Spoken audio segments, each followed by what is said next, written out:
রাষ্ট্রদূত আমরা দেখতে পাচ্ছি, আমরা সকলে তাকে আহলান সালাম মারহাবান জানাই বাংলাদেশের পক্ষ থেকে, আজকের প্রোগ্রামের পক্ষ থেকে।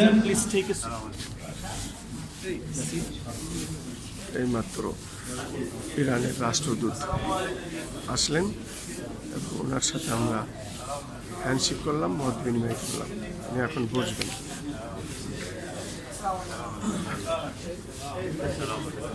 আমরা বসে পড়ি। সম্মানিত উপস্থিতি, আজকে আয়াতুল্লাহ আলী খামেনি, মহান নেতা আয়াতুল্লাহ আলী খামেনির স্মরণ সভা মাহফিলে আমাদের মাঝে মুহূর্তে উপস্থিত হয়েছেন বাংলাদেশের ইরানের রাষ্ট্রদূত। আমরা আজকের এই প্রোগ্রাম থেকে তাকে অভিনন্দন জানাই।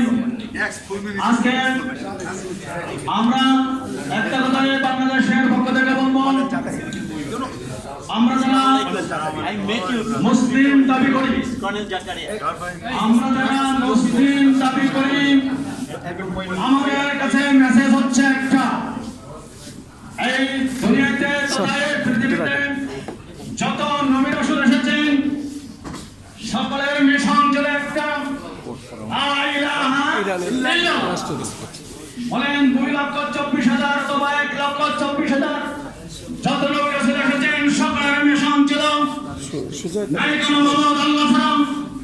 এই কালিমার তারা দাওয়াত দিয়েছেন। আজকে বাংলাদেশে থেকে এই ইরানের যে শহীদ আয়াতুল্লাহ আলী খামেনি ফিলিস্তিনের 70 বছরের মুসলিম নারী শিশুর হত্যা